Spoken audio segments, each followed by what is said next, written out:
Hi, John Holden here again. Just a quick video today. It's about the Akios Shuttle 656 STR reel that I've just reviewed for Angler magazine.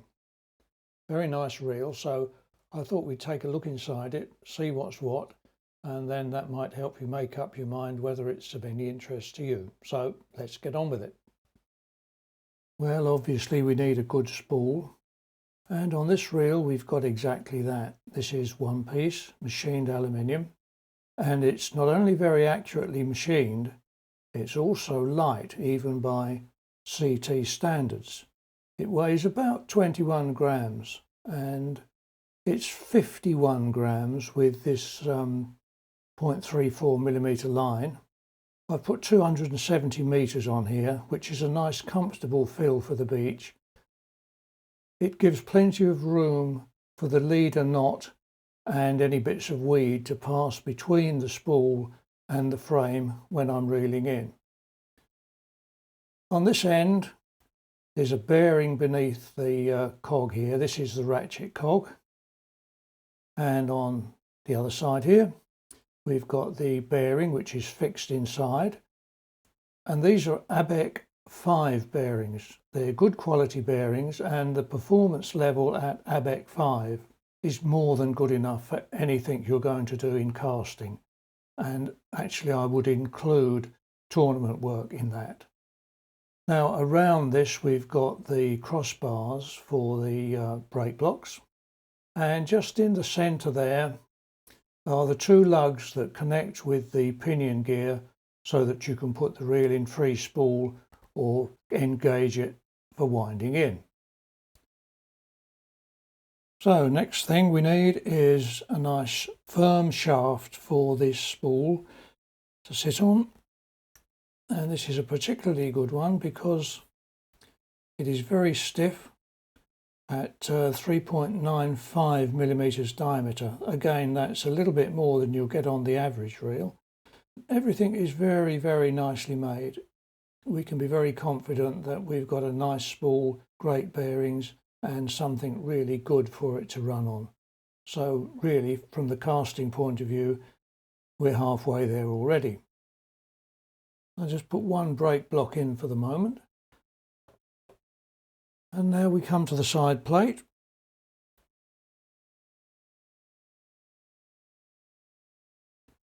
So the shaft is going into the side plate, nice and precise, and the blocks are now sitting inside the drum. So now we need to think about what's inside here.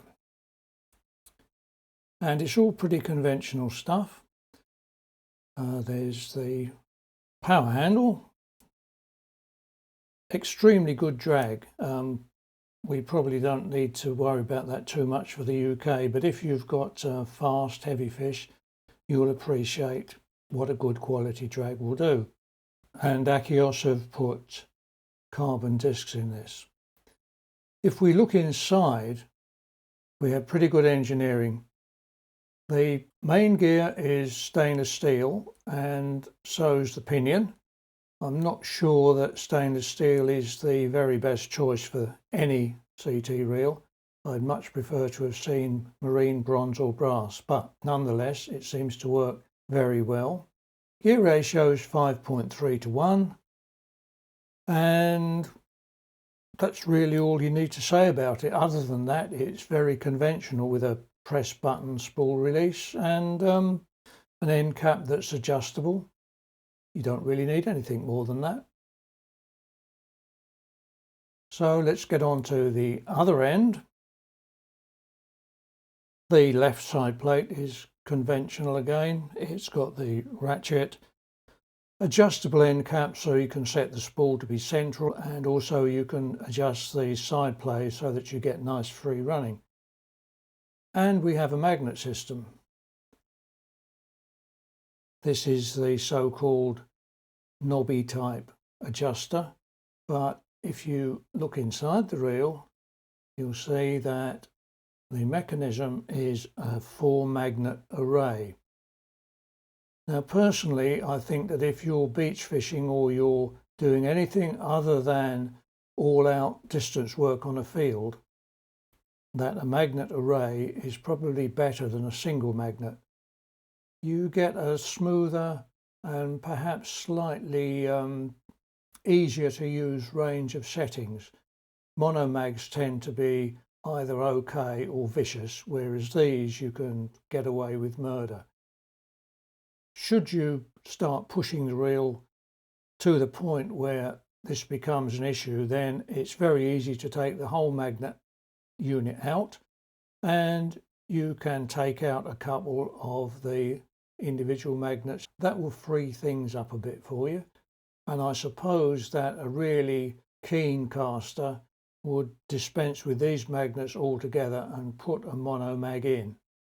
It's not a particularly daunting job, but you do need basic engineering skills. The side plate sits on there very accurately, and again that's important because without the accuracy the reel's not going to run properly. So all that we have to do now is screw that in, and I won't bore you with the details of that. Now it's just a matter of slotting the whole thing back together, which again is doing it very well because this is such a precisely made reel that I really haven't had any problems with it at all, which is not the case with so many of these little reels. They tend to be not very accurate in many respects, so he pays your money and he takes your choice. And I really do think that if you're seriously into your casting, you need to spend a bit more money. Make sure you've got something that'll grow with you and do a good job for a long time. So that's the beast in all its glory. I think it's a really nice little reel. Economically priced as well for what you get. It's around the £200 mark in the UK. A little more than you might pay for some reels, but absolutely worth it in my view. To put it in perspective, if you want something seriously better, or even a little bit better, you're going to have to buy a customised reel, and that's going to cost you getting on for twice as much. I've seen reel frames that cost as much as this whole reel, and they're no more accurately made. So yeah, fully recommended this one. Go and have a look, see what you think, and if you can get your hands on one to test, I think you'll be pretty impressed. Thanks very much for watching. I'll see you again next time.